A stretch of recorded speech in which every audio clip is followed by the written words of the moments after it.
What's up, guys? It's your girl Chanel Renee. We are back. Today I'm going to be talking to you fellas about what a non-compliant baby mama really wants.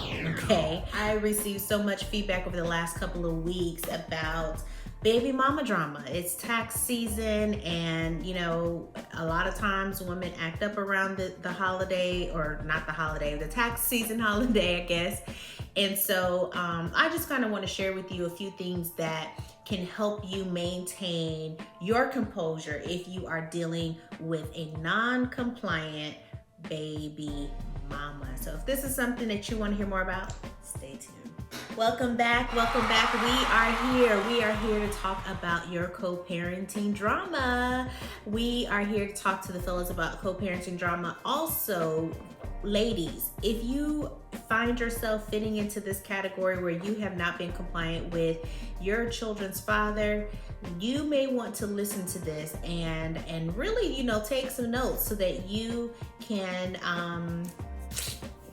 kind of make things a little bit easier and better, so that your children can have a great example of people actually working together, mature adults working together. If you don't know who I am, my name is Chanel Renee, and I am a lifestyle coach and spiritual advisor. I help people to discover and explore their purpose in life and get their lives back on track. And so I do that by discussing relationships, discussing communication, a lot of communication, effective communication skills, and really a lot of life skills to kind of help people really live purpose-filled, fulfilled lives. And so that's what I do. And one of the biggest things we talk about a lot about is co-parenting and blended family. So today we're going to be talking about, what does a non-compliant baby mama really want? All right, fellas, listen. A non-compliant baby mama, I am not in no way excusing inappropriate behavior for you not having access to your children, although you are, you know, doing all the things to be a father in their lives. You have parental rights. However, because the relationship with you and their mother is not on the best terms, your relationship with your children is suffering for it. And so I want to kind of give you some things to just really consider when you are dealing with someone that is non-compliant. Most of the time, non-compliant people are scared. Let's just be honest. Most non-compliant people are really afraid of disappointment. They're really afraid of being let down. They're afraid of being rejected even. And so that can be a result of the relationship perhaps, or maybe a result of just people rejecting her throughout her entire life. And so her only way is to be able to control what she can control. And so being non-compliant, being, defiant is her way of showing that she is in control. But psychologically, there may be some things that she really looks for. And some things she may look for, the first one may be you being consistent, you showing up, being consistent for your children. Remember this, fellas, you are not showing up for her. Y'all are not in a relationship anymore, right? And so once that has been established and is very clear, you showing up and being consistent for your children. Perhaps her father wasn't consistent with her, right? And so she might feel like you look just like that inconsistent father in her life, right? If you're not consistent with your children, you're not persistent with seeing them, you're not persistent with spending time with them, having quality time with them, even calling them. Maybe she won't let you see them, but maybe calling them, going to the school, finding out who their teachers are, finding out what activities they can be involved in.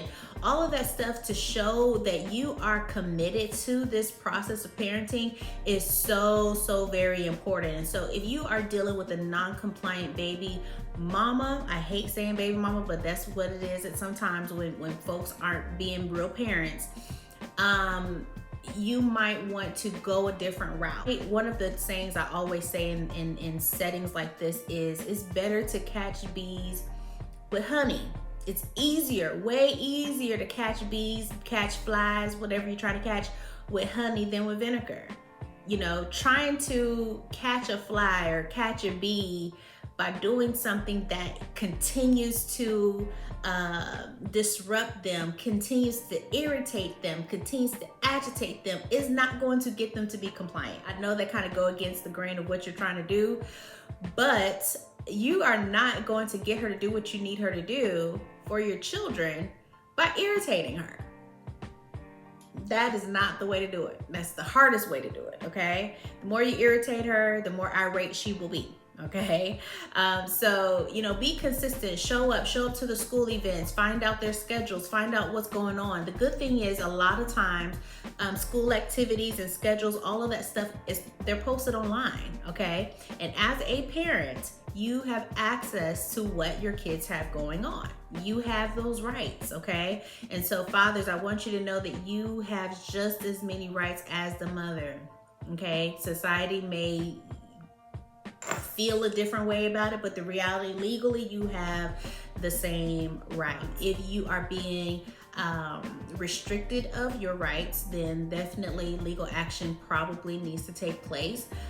We could talk about that more in a private setting, but definitely understand that you have rights to your children and rights to what they have going on, their activities and things like that. So for the sake of your kids, find out what they have going on, be consistent, be persistent. The second thing you need to do is communicate effectively. If and when you communicate with your children's mother, communicate effectively, stay on topic. Sometimes people that are very combative, high conflict people, they want to bring all the distractions to get you off the main topic. Okay, because they want to have conflict with you. So it's going to be important that you rein it back in to the subject of your kids. We're not talking about who I'm dating. We're not talking about the woman I'm seeing at this point. We're talking about our children. We're talking about the kids. I'm picking them up on Saturday at 3 o'clock. Where are we meeting to do the pickups? And be consistent with that. Try to keep it simple. Try your best to keep it simple. If you feel like that the conversation continues to keep going left, you may need to try a different time. And again, stay on topic. You may need to take some notes, have a sticky note in front of you to remind you, stay on topic, because if you start to veer off and y'all are talking about personal things, you're bringing more things into the midst of the drama. So stay on topic, and that topic is the welfare of your children. The last thing I want to share today before I let you go is stay in control of your emotions. I can't say this enough. Most of the time, people that are hurting, okay, remember I said in the beginning, most people that are non-compliant, baby mamas that are non-compliant with sharing and visitation and sharing time with your children, they are scared, they are hurt, they are disappointed, they have felt betrayed, rejected, all of those negative things. And because they are hurt, you heard the term hurt people hurt people. And what I like to tell my clients is, hurt people often abuse people. Hurt people often abuse people, okay? So don't put yourself in a position to be abused, okay? Stay in control of your emotions. If you feel like the conversation is going left, you feel like the conversation is triggering something that is causing you to want to scream and yell and cuss her out, manage that. If you gotta get off the phone, you gotta get off the phone. If you need a break, take a break. If you need to call her back tomorrow, call her back tomorrow. But as soon as you continue to show patterns of being out of control, not able to manage your emotions, you take her right back to the place of hurt, this place of betrayal, the place of rejection, the place of disappointment that causes her reaction of being non-compliant with your children. Okay, so the purpose of this video is about you dealing with someone that is keeping you from your kids.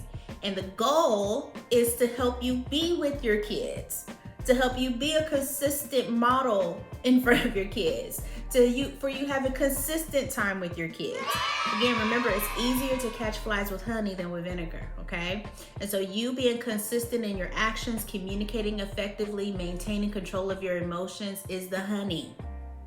It's the honey that's going to soften her up a little bit so she's more compliant with the rules that she needs to follow.